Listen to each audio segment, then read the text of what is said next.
I got an email the other day that stopped me. It stopped me cold because it said that we were only keeping 20 to 30% of our young adults.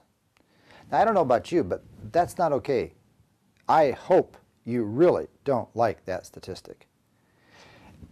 And what's more important, I hope that you will really listen to this video as we talk about some difficult subjects and try to listen, try to hear what the young adults are trying to tell us, because it is vital for it's vital for whether we survive as a church.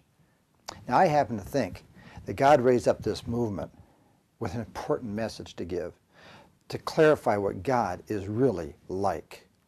That's why he raised up the Seventh-day Adventist movement. And I don't think the Seventh-day Adventist movement was raised up for it to just slowly peter out and fade away.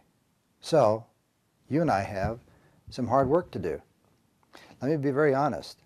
This new discovery challenges me just as much as I frankly hope that I'm going to be challenging you. Now, the young adults who watch this, all 20 to 30% of it, I hope that you hear us trying to hear you. I hope that you hear us trying to understand. All right, so what's going on?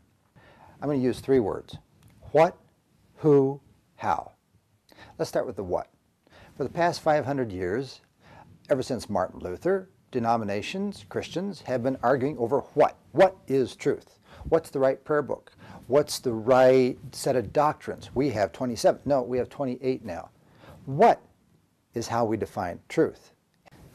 Have you ever heard people say things like, we have the truth, or the truth will set you free, or come and hear the truth, or truth-filled literature, or do you know the truth? And how about, have you received the truth? And there's a whole bunch more. Those all come from the what definition of truth. Now, if you define Scripture as what, then it's discoverable, and that's why some of us love books.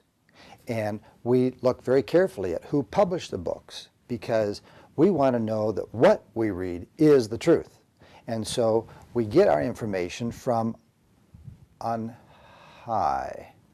And that's why most denominations for the past 500 years have been fairly hierarchical, with people somewhere deciding what people should read and what's the truth and how they should act and behave, and that's the truth. In a carefully controlled environment, you can maintain an image that you want to create. But all of a sudden, as the information age started, with radio, television, investigative reporters, all of a sudden the what definition began to crumble, because leaders could no longer pretend to be what they really were not. And investigative reporters began to expose that leaders in government, leaders in the church, leaders just about everywhere. And so the what definition crumbled. It was replaced by the who. Seems like I remember someone by the name of Pilate asking the question, so what is truth? That's the perfect segue for us to talk about and move between the what is truth definition to the who is truth definition. Pilate, maybe you asked the wrong question. Standing right in front of you was Jesus, who is the who is truth. So we move from the what to the who. Truth is no longer defined by a committee or by someone up there, over there, back there. It's defined by Jesus. What's amazing to me is that for us baby boomers especially, if during high school we ran into Jesus, or college, or someplace along there, someone introduced us to Jesus, then we stuck with the church. Now, sadly, that statistic ranges from 40 to 60%. All you need to do is go back to an Academy alumni reunion, and you'll see that it varied by class, it varied by Bible teacher as to whether people discovered Jesus and were able to find truth that they understood, and they stayed in the church. Remember the Jesus freaks? What were they looking for? Jesus. That's it. Don't give me any of the rest of the hypocritical let's see, what else did they call it? Don't give me any of that hypocritical, bourgeois, institutional. Yeah, there's a reason for structure. But if it gets in the way of the truth, and wow, that sounds an awful lot like what Jesus ran into when he came to this earth. He found people who wanted to talk about what rather than who. And that's why Jesus kept saying things like, I am the way, the truth, and the life. Paul said we live and move and have our being in Jesus.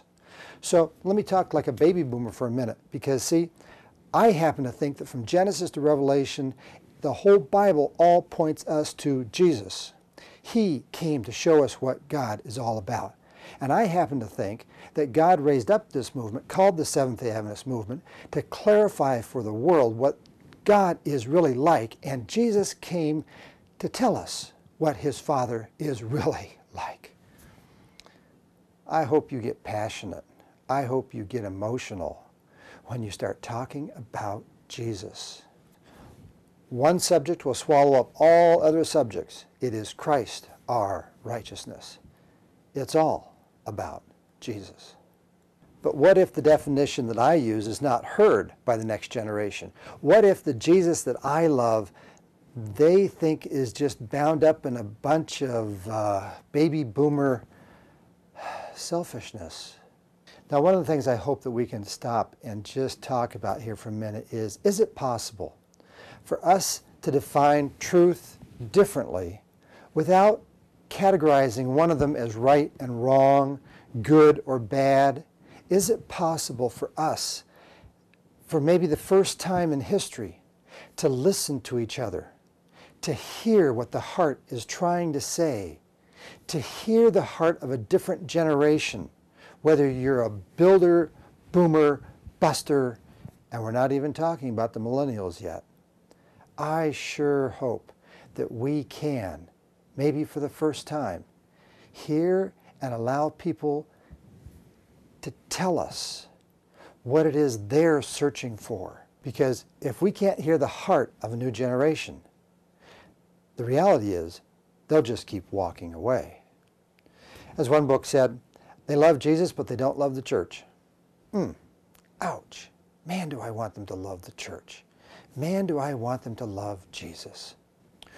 So the real challenge for me is, can I learn to speak their language so that when I speak, they hear what I want them to hear? And that is how good God is. All right, so let's move from the who to the how. And let me confess, I'm learning on this one. And I don't really fully understand. And so I'm going to invite you to immediately be in dialogue with your young adults as to whether we're getting anything even close to understanding how it is they arrive at what truth is. Here's what I know, or here's what I think I know. That is, the way they define truth is by how you live your life.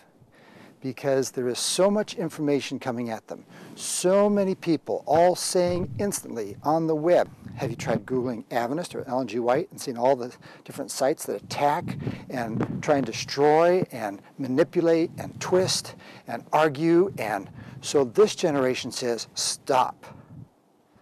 We're tired of all the condemnation, of all the people attacking each other. This generation says, when we read Scripture, we see Scripture saying things like, be kind, love one another,